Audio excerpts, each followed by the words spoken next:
அனைவருக்கும் வணக்கம். இது நம்ம சேனல் தமிழ் ஸ்டாக். நான் சுந்தர். ஸோ இப்போ நிறைய இருக்கக்கூடிய டவுட் என்ன அப்படின்னு கேட்டிங்கன்னா, தமிழ் ஸ்டாக்கோட இம்பாக்ட் என்எஃப்எஸ் யூஸ் பண்ணவா இல்லை தமிழ் ஸ்டாக்கோடைய எஸ்எம்சி கான்செப்ட் யூஸ் பண்ணவா, அந்த டவுட் தான் நிறையா இருந்துகிட்டு இருக்கோம். ஸோ டவுட்டே வேண்டாங்க. ஸோ என்எஃப்எஸ் இம்பாக்ட் ஜோன் அப்படிங்கிறது நம்மளோட மென்டர்ஷிப் கண்டென்ட் நிறைய தெரிய வாய்ப்பு கிடையாது. அப்போது அதை விட தமிழ் ஸ்டாக் எஸ்எம்சி போதுமானதான் ட்ரேடுக்கு. அப்போ என்எஃப்எஸ் இம்பாக்ட் ஜோன் எதுக்காக அப்படின்னு கேட்டிங்கன்னா, ஒரு இன்ட்ராடேக்கான லெவல்ஸை எப்படி நம்ம ஃபைன் பண்ணி அதுக்குள்ளே ட்ரேட் பண்ணுறது அப்படிங்கிறது தான் இந்த minimum maximum ranges NFS value impact zone எல்லாமே. அப்போ அது இல்லாமல் எல்லாம் ட்ரேட் பண்ண முடியுமா? தாராளமாக பண்ண முடியும். ஓகே, இன்றைக்கெலாம் பார்த்தீங்கன்னா நம்ம காலையில் லெவல்ஸ் கொடுத்துருந்தோம். ஸோ நம்ம கொடுத்த லெவல்ஸ் என்ன அப்படின்னு கேட்டிங்கன்னா, தமிழ் ஸ்டாக் பிரிச்சல் நம்ம கொடுக்கக்கூடிய லெவல்ஸ் தான் நம்ம கொடுத்துருந்தது. ஆல்ரெடி இந்த ஏரியா ஒரு செல் ஏரியா நம்ம லாஸ்ட் டே கொடுத்தோம், ஞாபகம் இருக்கும், எல்லாத்தையும் கண்டிப்பாக ஞாபகம் இருக்கும். ஸோ ஞாபகம் பார்த்தீங்கன்னா இந்த 21.8ங்கிறது ஒரு ஸ்ட்ராங்கான செல் ஏரியாவை கொடுத்து வச்சுருக்கோம். கரெக்டுங்களா? அதே ஜோனில் தான் என்ன பண்ணால் நம்மளுக்கு லாஸ்ட் டே ஓப்பன் ஆனால் அங்கேருந்து மார்க்கெட் வந்து ஃபால் ஆனது. இப்போ அதுக்கப்புறம் பார்த்தீங்கன்னா அதே 21,800 ரேஞ்சஸ்க்குள்ளே 2 என்எஃப்எஸ் வேல்யூ இருக்குது. அப்போ இந்த 21,800 21,825க்கு மேலே மார்க்கெட் சஸ்டெயின் பண்ணால் மட்டும்தான் ஃபர்தர் அப்சைடு போகிறதுக்கான வாய்ப்பு இருக்குது இந்த செல் ஏரியா வரைக்கும். அப்படி இல்லைன்னா மார்க்கெட்டோட ட்ரெண்டுமே ரொம்ப தெளிவாக கொடுத்துருக்கோம். லோயர் ஹிலோவில் ஃபார்மேஷனில் இருக்குது. ஒரு லோயர் ஹிலோவில் ஃபார்மேஷன் அப்படின்னா மார்க்கெட்டுங்கிறது பேரிஸில் இருக்குது. பேரிஸுங்கிறது எதை மீன் பண்ணு கேட்டிங்கன்னா, செல் பண்ணுப்பா அப்படிங்கிறத நம்மளுக்கு மார்க்கெட் சொல்லும். அப்போ செல் பண்ண எங்கேப்பா பண்ணணும்னா சப்ளை ஜோனில் பண்ணணும். அட் சேம் டைம் மார்க்கெட் எங்கே போகும் அப்படின்னு கேட்டிங்கன்னா டிமாண்டை நோக்கி போகுங்க. இவ்வளோ தாங்க மெத்தடு. ட்ரெண்டு தெரிஞ்சாச்சு, ட்ரெண்டு டைரக்ஷன் என்ன பண்ண போகிறோங்கிறது தெரிஞ்சாச்சு, அதை எங்கே பண்ண போகிறோங்கிறது தெரிஞ்சு போச்சு, எதுக்கு மார்க்கெட் போக போகும் தெரிஞ்சு போச்சு. அப்போது இதுதான் மார்க்கெட் போகக்கூடிய தூரம் அப்படின்னு நம்ம கண்டுபிடிச்சோன்னா இதுக்கான ஆப்பர்ச்சுனிட்டி 1 மினிட்டில் கிடைக்கலாம். நம்மளோட 1 to 10 கிளாஸஸ் இருக்குது. Imbalance, hidden factory, BVA formula, இது மாதிரி பல கான்செப்ட் நம்ம வச்சுருக்கோம். ஸோ அப்போ இந்த லெவலில் இங்கே போகிறதுக்கான வாய்ப்பு கண்டிப்பாக மார்க்கெட்டுக்கு, பிகாஸ் மார்க்கெட் வந்து பேரிஸு. அப்போ அது எப்படி நம்ம யூட்டிலைஸ் பண்ணிக்கலாம்? கரெக்டுங்களா? இதில் போய் நீங்கள் பெருசாக போய் வேறு எதுவுமே எக்ஸஸெல்லாம் படிக்க போகிறது கிடையாது. இந்த கான்செப்ட் நீங்கள் எப்படினாலும் யூஸ் பண்ணிக்கலாம். எங்கே போக போகுது, என்ன ஆக போகுதுன்னு தெரிஞ்சிச்சுன்னா அதில் நீங்கள் என்னெல்லாம் ட்ரேட் பண்ணலாம். ஸோ அப்படி பார்க்கும்போது என்ன நடந்தது, மார்க்கெட்டில் ஃபஸ்ட்டே பார்த்தீங்கன்னா ஒரு ப்ராப்பரான சிங்கிள் கேண்டில் கன்சால்டேஷன், அது பிரேக் அவுட்டு, ஒரு ரேலிக்கு அப்புறம் ஒரு பேஸு பிரேக் அவுட்டு, அப்போ ட்ராப் ஆகணும் மார்க்கெட்டு. ஸோ கரெக்டாக பாருங்கள் எங்கே வரைக்கும் இருக்குது, எக்ஸாக்டாக மினிமம் ரேஞ்ச் வரைக்கும் ஃபஸ்ட் ரேலி கொடுத்துருக்கான்.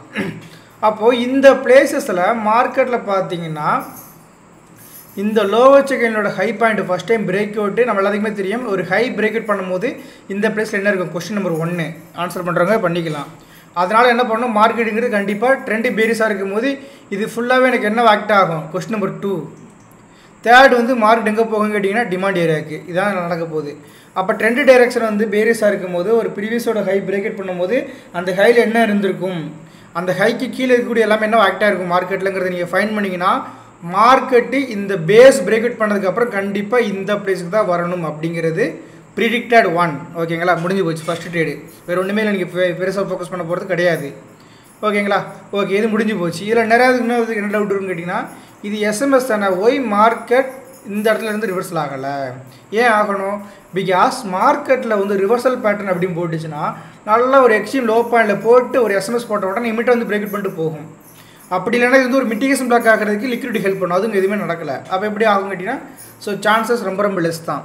ஸோ அதுக்கப்புறம் அப்படி கேட்டிங்கன்னா நான் எப்பவுமே சொல்லக்கூடிய ஒரே ஒரு வேர்டு, எவ்ரி அப் ட்ரெண்டுக்கும் சம் ரீட்ரேஸ்மெண்ட் இருக்கும், எவ்ரி டவுன் ட்ரெண்டுக்கும் சம் ரீட்ரேஸ்மெண்ட் இருக்கும்.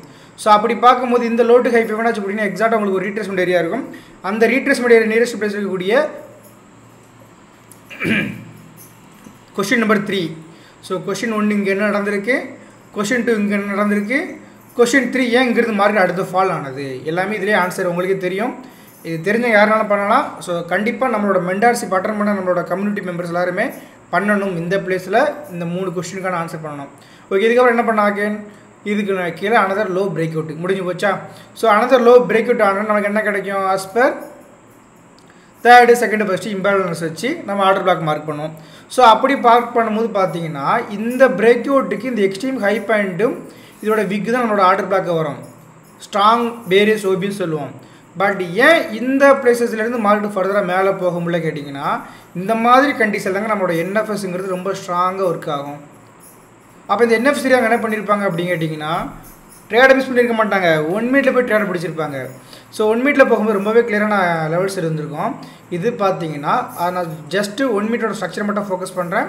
ஸோ தெரியாதவங்க கொஞ்சம் கிளியராக வாட்ச் பண்ணிக்கோங்க. எப்படி இந்த ஃபால் நம்ம ப்ரிடிக்ட் பண்ணிட்டு ட்ரேட் பண்ணியிருக்க முடியுங்கிறது தெளிவாக சொல்லிடுறேன். ஸோ இந்த ப்ளேஸில் பார்த்தீங்கன்னா last break out bearish first time ஒரு ஹை பிரேக் அவுட்டு, அனதர் ஒரு ஹையர் ஹை. அப்போ இந்த ஹை பிரேக் அவுட் ஹையர் இருக்கும்போது லாஸ்ட் லோ பாயிண்ட் எனக்கு என்ன ஆகும், ஒரு பேரிஸ் பிரேக் ஆஃப் ஸ்ட்ரக்சர், ஒரு புல்லிஸ் பிரேக் ஆஃப் ஓபி வந்து 4th கொஸ்டின். இதுக்கு ஆன்சர் பண்ணுங்கள். ஸோ நடந்திருக்கு. அதுக்கப்புறம் இந்த எக்ஸ்ட்ரீம் ஹை பாயிண்டில் எனக்கு ஒரு ஸ்ட்ராங்கான ஓபி ஜோனுங்கிறது இருந்திருக்கு.